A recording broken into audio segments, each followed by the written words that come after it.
Panasonic microwave model NB-G110P repairs.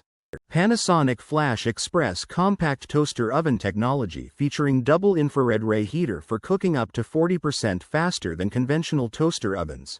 Instant heat eliminates preheating. 6 cooking. 2-inch W by 9. 8-inch D, 7. 5-pound.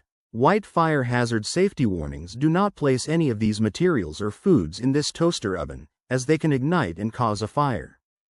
Paper, plastic, cardboard, taco shells, tostada sheet. Raw fish or meat should always be wrapped in foil. Do not put oil in the crumb tray. Cook with a dirty crumb tray or cook without the crumb tray in place.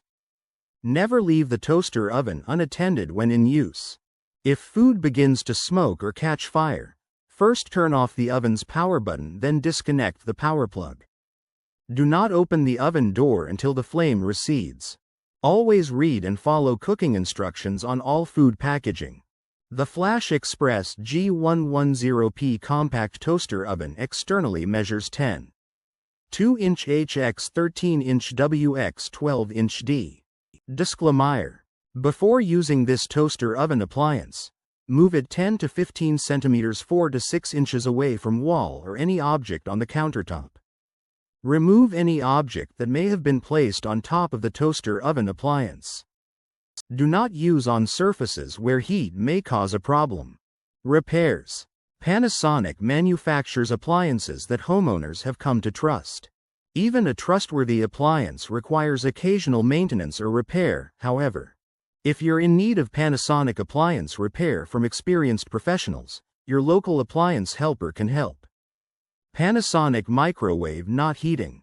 The diode converts the AC power output of the transformer to DC, doubling the voltage to nearly 5,000 volts. This high voltage powers the magnetron to heat the food. If the diode burns out, the magnetron won't receive enough voltage to operate, preventing the microwave from heating. When the diode fails, it is often visibly burned out. Inspect the diode, and if the diode is burned out, replace it. If inspecting the diode proves inconclusive, test it with a multimeter that uses a 9-volt battery, or put a 9-volt battery in series with the diode. When the leads are reversed, the diode should only have continuity in one direction. Warning: the microwave oven can store a lethal amount of electricity in its high-voltage capacitor, even after the microwave oven has been unplugged. Due to the high running voltage and the potential for electric shock, it is extremely dangerous to replace the electronic components in a microwave. Only a licensed technician should replace the diode. Panasonic microwave not working. If too much current passes through the microwave circuitry, the line fuse will blow. If the line fuse blows, the microwave won't start. To determine if the line fuse is at fault, use a multimeter to test it for continuity. If the fuse does not have continuity, replace it. In addition, you should investigate and resolve the problem that caused the fuse to blow. If you don't resolve the underlying issue, the new fuse will blow too. Caution: the microwave oven can store thousands of volts of electricity in its high-voltage capacitor, even after the microwave oven has been unplugged. Due to the potential for electric shock, it is extremely dangerous to replace the electronic components in a microwave. Only a licensed technician should replace the line fuse. Panasonic microwave light bulb not working. The light bulb itself might be burned out. Replace the light bulb before replacing any of the parts associated with the light bulb. Before replacing the control, check the light bulbs, sockets, and wiring. If these parts seem to be working properly, test the control board with a multimeter to determine if it's sending the correct voltage to the light bulb socket. If the control board is not sending enough voltage to the light bulb socket, replace the control board.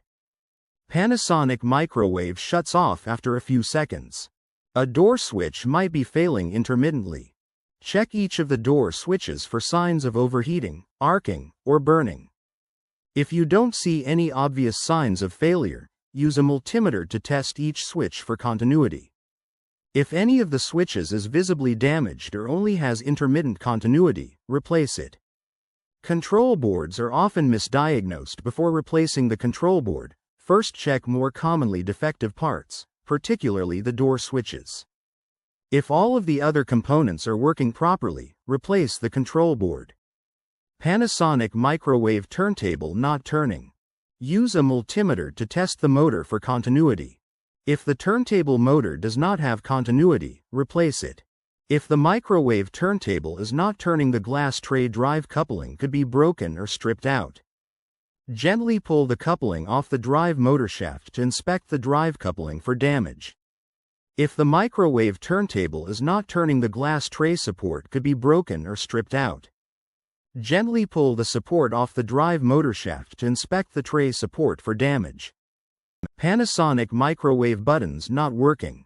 To determine if the touchpad is defective, try pressing each of the buttons on the control panel. If some of the buttons respond correctly while others don't, replace the touchpad. To determine if the touchpad and control panel are defective, try pressing each of the buttons on the control panel. If some of the buttons respond correctly while others don't, replace the touchpad and control panel. To determine if the control and display board is defective, try pressing each of the buttons on the control panel. If none of the buttons are responding correctly, replace the user control and display board.